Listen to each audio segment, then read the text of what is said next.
පිංගතුනි බුද්ධ ශාසනයක් මුණ ගැහෙන්නේ ඉතාමත් කලාතුරකින්. අපි බොහෝම වාසනාවන්ත පිරිසක්. බුද්ධෝ හවේ කප්ප සතයෙහි දුර්ලභෝ.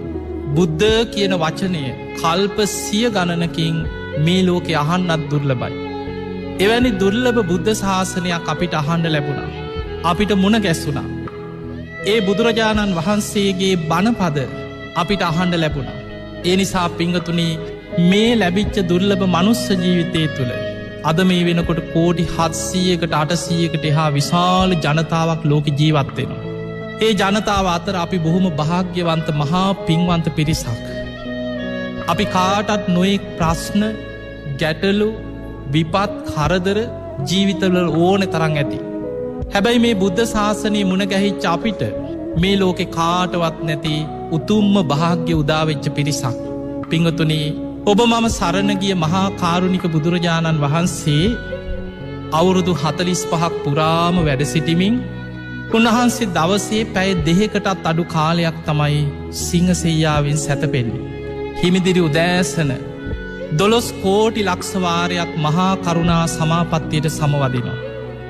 ගන්ධ කුටියේ ඉඳන් දසදහසක් ලෝක ධාතුවට බුදු ඇස විහිදෝනෝ. කාටද අද මම පිහිට වෙන්නේ? කවුද අද දවසේ මේ උතුම් ධර්මය අවබෝධ කරන පින්වන්තමය යොදුන් ගණන් ඒ අය හොයාගෙන බුදුරජාණන් වහන්සේ වැඩම කරා. බුදුරජාණන් වහන්සේ සම්බුදු කෘත්‍ය අවසන් කරලා එදා මල්ල රජදරුවන්ගේ උපවර්තන ශාල වනෝද්‍යානයේ පිරිනිවන් පාන්න පිරිනිවන් මංචකේ වැඩ සිටිද්දී උන්වහන්සේ ලෝකෙ දිහා බැලුවා. අනාගතයේ බොහෝ පින් ඇති අය මේ ලෝකෙ පහළ වෙනවා. ඒ අයට බුදුරජාණන් වහන්සේව සියසින් දැකගන්න බැරි වෙනවා.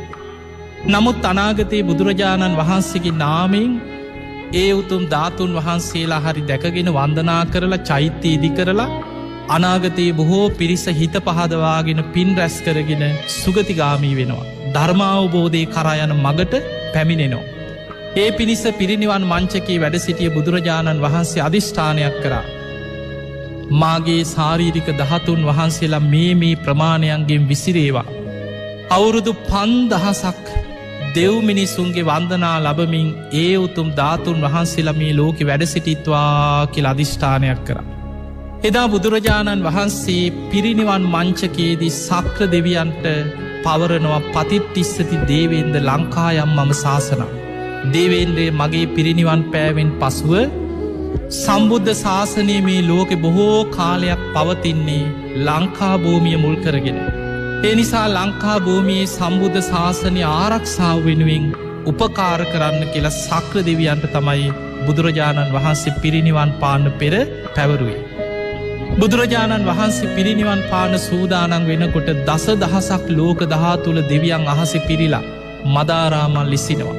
බොහෝ දෙවිවරු හඬා වැළපෙනවා. මේ ලෝකයට පහළවෙච්ච දහම් මැස ඉක්මනින් පිරිනිවන් පානවා. නිදුකානන් වහන්සේ ඉක්මනීම පිරිනිවන් පානවා කියලා දෙවියන් හඬා වැළපෙනවා. මහරහතන් වහන්සේලා අනිත්‍ය ස්වභාවය මෙනෙහි කරගත්තා. කෙලෙස් සහිත බොහෝ පිරිස හඬා වැළපෙද්දී බුදුරජාණන් වහන්සේ අවසාන වශයෙන්ුත් අපිව අමතලා උන්වහන්සේගේ ශ්‍රාවකයන් වන භික්ෂු භික්ෂුණී උපාසක උපාසිකාවන්ට දේශනා කරේ අප්‍රමාදී වෙන්න. හන්දදානි භික්කවේ ආමන්ත්‍යාමි මහණෙනි අවසාන වශයෙන්ුත් නුඹල අමතනවා. වයදම්මා සංඛාරා මේ ලෝකෙ සියලු සංස්කාර අනිත්‍යයි. අප්‍රමාදීන සම්පාදීත අප්‍රමාදීව කුසල් වඩන්න. ඒ තමයි ඔබ මම සරණගිය අපේ බුදුරජාණන් වහන්සේගේ අවසාන බුද්ධ වචනය. එදා බුදුරජාණන් වහන්සේ මේ අවසාන බුද්ධ වචනයේ දේශනා කරලා පළවෙනි දෙවනි තුන්වෙනි කියන හතරවෙනි ධ්‍යානයන්ට සමවැදිලා පිළිවලින් නිරෝධ සමාපත්තිය දක්වාම සමවැදිලා ඒ සමාපත්තිය එකින්නේ අඩුකරගෙන ආයමත් පළවෙනි ධ්‍යානයට සමවැදිලා පළවෙනි ධ්‍යානයෙන් දෙවනි ධ්‍යානයට දෙවනි ධ්‍යානයෙන් තුන්වෙනි ධ්‍යානයට තුන්වෙනි ධ්‍යානයෙන් හතරවෙනි ධ්‍යානයට සමවැදිලා ඒ සමාපත්තියෙන් නැගිටිනවත් සමගම මේ ලෝකයට පහළවෙච්ච දහම් මැස මේ මහා බද්ධ කල්පය ඔබ මම සරණගිය හතරවෙනි බුදුරජාණන් වහන්සේ අනුපාදිශේෂ පරිනිර්වාණ ධාතුවෙන් පිරිනිවන් පෑවා. උන්වහන්සේගේ අවසන් සුසුම් පොද හිස්වාතලයට මුසු වෙලා ගියා. අහසේ ඉදන් දෙවිවරු සක්‍ර දෙවියන් ගාථාවක් කියනවා අනිච්චාවත සංඛාරා උපාද වය දම්මිනෝ.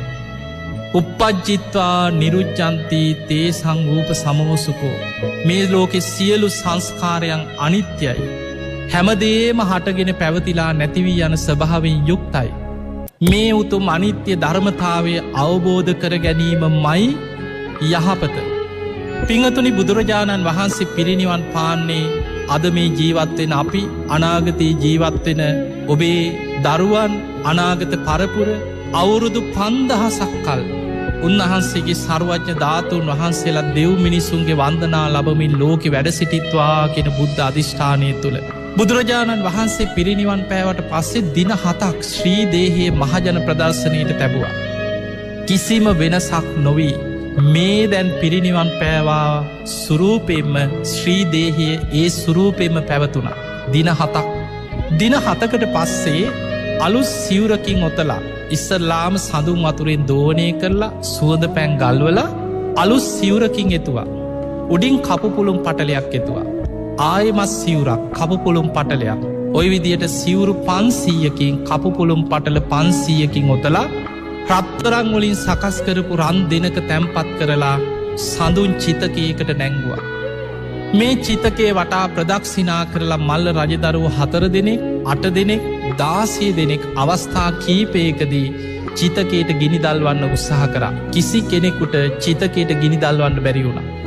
අවසානයේ මල්ල රජදරුවන් එතන වැඩහිටිය දිවස්ලාභීන් අතර අග තැන්පත් අනුරුද්ධ මහරහතන් වහන්සේ.